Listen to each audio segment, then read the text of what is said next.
തെക്കൻ ഗാസ നഗരമായ റാഫേലെ വീടുകൾക്ക് നേരെ ഇസ്രായേൽ നടത്തിയ വ്യോമാക്രമണത്തിൽ 13 പേർ കൊല്ലപ്പെടുകയും നിരവധി പേർക്ക് പരിക്കേൽക്കുകയും ചെയ്തതായി മെഡിക്കൽ ഉദ്യോഗസ്ഥർ തിങ്കളാഴ്ച അറിയിച്ചു. എന്നാൽ ആക്രമണത്തിൽ മരണസംഖ്യ 15 ആയതായിട്ടാണ് ഹമാസ് മാധ്യമങ്ങളെ അറിയിച്ചത്. ഗാസ മുനമ്പിന്റെ വടക്കു ഭാഗത്ത് സിറ്റിയിൽ ഇസ്രായേലി വിമാനങ്ങൾ 3 വീടുകൾ ആക്രമിക്കുകയും നിരവധി ആളുകൾ കൊല്ലപ്പെടുകയും പരിക്കേൽക്കുകയും ചെയ്തതായി ആരോഗ്യ ഉദ്യോഗസ്ഥർ പറഞ്ഞു. ഈജിപ്തിന്റെ നേതൃത്വത്തിൽ ഹമാസിന്റെ നേതാക്കളുമായി ഇസ്രായേലുമായുള്ള വെടിനിർത്തൽ കരാറിന്റെ സാധ്യതകളെ കുറിച്ച് ചർച്ച ഉണ്ടാകുമെന്ന് പ്രതീക്ഷിക്കുന്നതിനിടെയാണ് ഇസ്രായേൽ ബോംബാക്രമണത്തിൽ നിന്ന് ദശലക്ഷത്തിലധികം ആളുകൾ അഭയം പ്രാപിക്കുന്ന റാഫേലെ ഈ ആക്രമണം.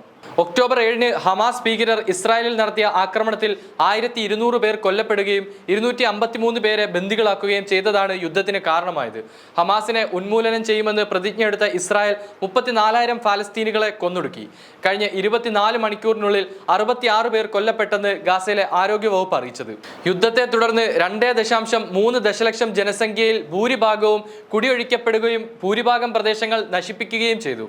ഖത്തറിലെയും ഈജിപ്തിലെയും മധ്യസ്ഥതയിൽ ഹമാസ് കൈമാറിയ വെടിനിർത്തൽ നിർദ്ദേശവും ഇസ്രായേലിന്റെ പ്രതികരണവും ഗ്രൂപ്പിന്റെ ഡെപ്യൂട്ടി ഗാസ മേധാവി ഖലീൽ അൽ ഹയ്യയുടെ നേതൃത്വത്തിലുള്ള പ്രതിനിധി സംഘം ഞായറാഴ്ച ചർച്ച ചെയ്യുമെന്ന് ഹമാസ് അധികൃതർ പറഞ്ഞു.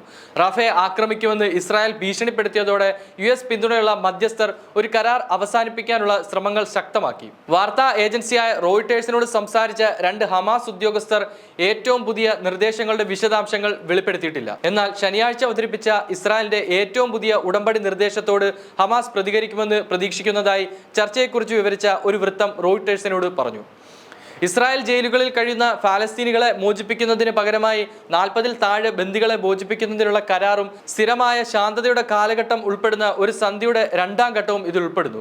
ഹമാസിന്റെ ആവശ്യത്തോട് ഇസ്രായേൽ വിട്ടുവീഴ്ച പ്രതികരണമായി സ്ഥിരം വെടിനിർത്തൽ അറിയിച്ചിട്ടുണ്ട്. ആദ്യ ഘട്ടത്തിന് ശേഷം തെക്കും വടക്കും ഗാസയ്ക്കിടയിൽ സ്വതന്ത്രമായ സഞ്ചാരം ഇസ്രായേൽ അനുവദിക്കുമെന്നും ഗാസയിൽ നിന്ന് ഇസ്രായേൽ സൈന്യത്തെ ഭാഗികമായി പിൻവലിക്കുമെന്നും വൃത്തങ്ങൾ അറിയിച്ചു. ഹമാസ് പ്രതിനിധികളും ഖത്തറും ഈജിപ്ഷ്യൻ മധ്യസ്ഥരും തമ്മിൽ തിങ്കളാഴ്ച കെയ്റോയിൽ ചർച്ച നടക്കുമെന്ന് ഒരു മുതിർന്ന ഹമാസ് ഉദ്യോഗസ്ഥൻ റോയിട്ടേഴ്സിനോട് പറഞ്ഞു.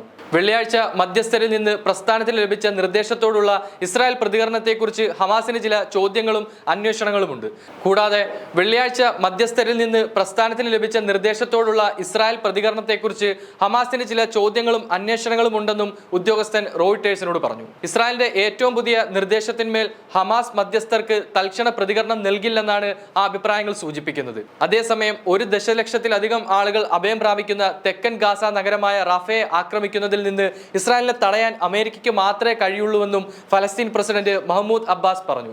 US പ്രസിഡന്റ് ജോ ബൈഡൻ ഞായറാഴ്ച ഇസ്രായേൽ പ്രധാനമന്ത്രി ബെഞ്ചമിൻ നെതന്യാഹുവിന് റാഫയെക്കുറിച്ചുള്ള തന്റെ വ്യക്തമായ നിലപാട് ആവർത്തിക്കുകയും ചെയ്തു. സിവിലിയന്മാരെ അപകടത്തിൽ നിന്ന് അകറ്റി നിർത്താനുള്ള വിശ്വസനീയമായ പദ്ധതി കാണാതെ റാഫേൽ ഇസ്രായേൽ നടത്തുന്ന വലിയ തോതിലുള്ള സൈനിക നടപടിയെ പിന്തുണയ്ക്കാൻ കഴിയില്ലെന്നാണ് US ആവർത്തിച്ചു പറഞ്ഞത്.